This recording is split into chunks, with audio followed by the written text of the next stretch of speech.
ketika para tokoh bicara soal proyek PIK 2 dan reklamasi. Seperti yang Anda ketahui, reklamasi itu jangan dipikir cuma di Jakarta, itu ada 37 wilayah yang sudah dan sedang dikerjakan. Di Jakarta diurek-urek terus akhir dibatalke karo Anies, ning sing ning Serang, sing ning Makassar, sing ning Ternate, sing ning Bali berjalan lancar. Jadi mereka akan menciptakan kota-kota besar yang penghuninya bukan orang Indonesia, tidak berbahasa Indonesia dan kaya raya di wilayah-wilayah itu, membokongi atau memantati kalian.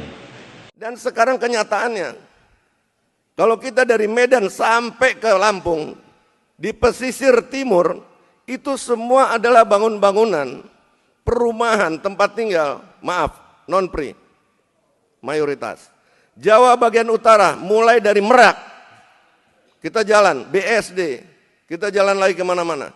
Semua mereka sekarang diberikan izin untuk bikin pulau. Saya curiga bahwa di pemerintah kita telah kemasukan mereka-mereka ini yang menyiapkan satu gerakan mengembalikan komunisme, karena kita ingat tahun 65 itu bukan komunis Rusia. Berarti PIK 2 dibatalkan dari PSN atau gimana, PIK 2 tidak pernah menjadi masuk PSN. Yang menjadi PSN adalah ekoturism, Eco-Park ya. Coastal Line Eco. PIK 2 dimasuk di dalamnya nggak sih, Pak? PIK 2 tidak pernah jadi PSN.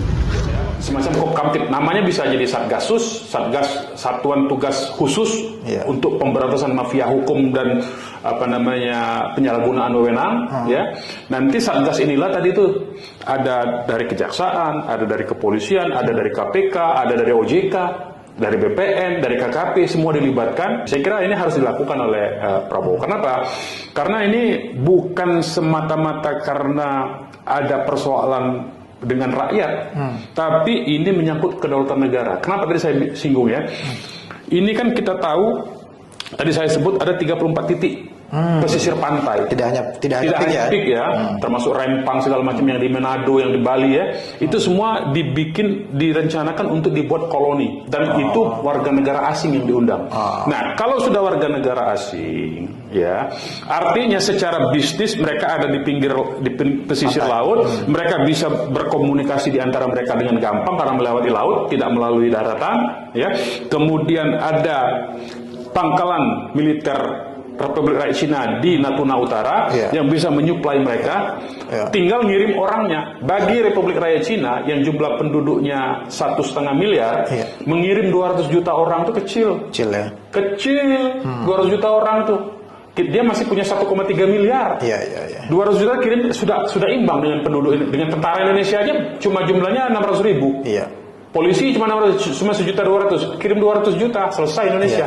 Nah ini yang menurut saya Prabowo, Presiden Prabowo ini harus sensitif dia terhadap kedaulatan negara, kedaulatan hukum, dan mengantisipasi ancaman bahaya dari utara ini, Republik Rakyat Cina. Mereview dan mengendalikan semua PSN ini, kemudian melakukan penegakan hukum pidana terhadap semua pelanggaran hukumnya. Presiden Prabowo berani ini, karena dia punya jiwa patriotik sebetulnya.